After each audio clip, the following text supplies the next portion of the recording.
بسم اللہ الرحمن الرحیم۔ السلام علیکم ورحمۃ اللہ وبرکاتہ۔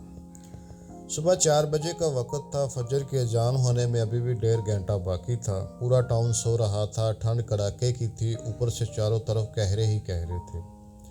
اس وقت ڈاکٹر ایس احمد کے دروازے کی بیل بجی تو وہ حیران تو ضرور ہوئے، لیکن اپنے ملازم عبیدل سے دیکھنے کو کہا، دروازے پر کون ہے؟ عبیدل بھاگا آیا کہ حیدری صاحب اپنے اہلیہ کے ساتھ ہیں اور وہ بہت پریشان لگ رہے ہیں۔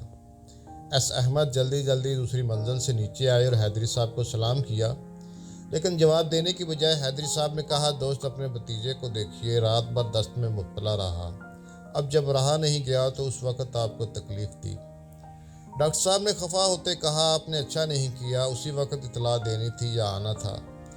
اتنا کہہ کر ڈاکٹر بچے کو دیکھنے لگا، پانی چڑھایا، دعائیں پلائیں، فجر کی نماز پڑھ کر پھر سے بچے کا جائزہ لیا۔ ڈاکٹر صاحب کو اطمینان ہو گیا کہ گھبرانے کی اب کوئی بات نہیں، بچہ اچھا رسپانس دے رہا ہے۔ لیکن تبھی ڈاکٹر ایس احمد کی نظر حیدری صاحب کی اہلیہ پر پڑی، جن کے کپڑے بھیگے ہوئے تھے اور چادر اوپر تھی جو وہ بھی متاثر تھی۔ انہوں نے جب انہیں چیک کیا تو پتہ چلا وہ بخار سے تپ رہی ہیں۔ انہوں نے انہیں انجیکشن دیا، دوا کھلائی اور اپنے گھر سے کپڑے منگوا کر کپڑے بدلوائے۔ کچھ دیر بعد وہ بھی اچھی ہو گئیں۔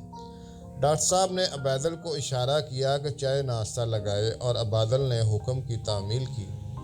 چائے پیتے ہوئے حیدری صاحب یکایک تیز آوازوں سے رونے لگے۔ ڈاکٹر ایس احمد نے انہیں دلاسا دیا اور بھرپور بھروسہ دلایا کہ ان کی اہلیہ اور ان کا بچہ دونوں بہتر ہیں اور پریشانی کی کوئی بات ہے ہی نہیں۔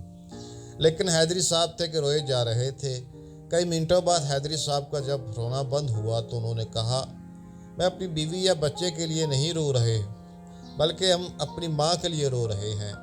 آج پہلی بار مجھے یہ سمجھ آ رہا ہے کہ ماں کیا ہوتی ہے۔ پہلے تو بس میں یہ سمجھتا تھا کہ ہر ماں باپ کی ذمہ داری ہے بچے کی پرورش اور سو وہ کرتے ہیں، یہی ہمارے والدین میں کیا ہوگا، لیکن آج مجھے سمجھ آ رہا ہے ماں باپ کیا کرتے ہیں۔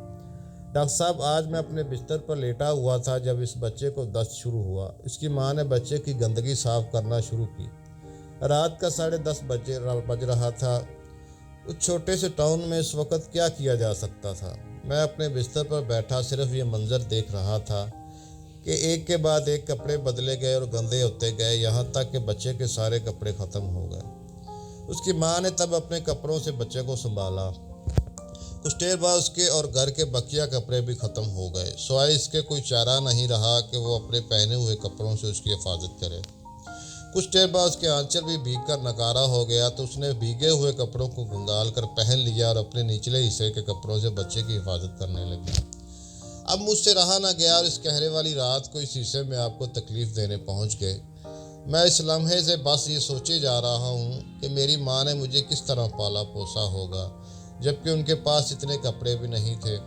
کیا پریشانیاں جھیلنی پڑی ہوں گی۔ ڈاکٹر صاحب، آج آنکھ کھلی ہے تو ماں وہاں جا چکی ہے جہاں سے آ نہیں سکتی، اور جب ساتھ میں تھی تو یہ بدقماش آنکھیں کھلی نہ تھیں۔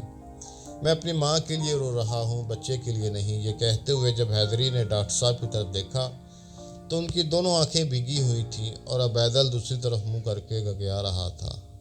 اللہ تعالی ہمیں اپنے والدین کی خدمت کرنے کی توفیق عطا فرمائے، آمین ثم آمین۔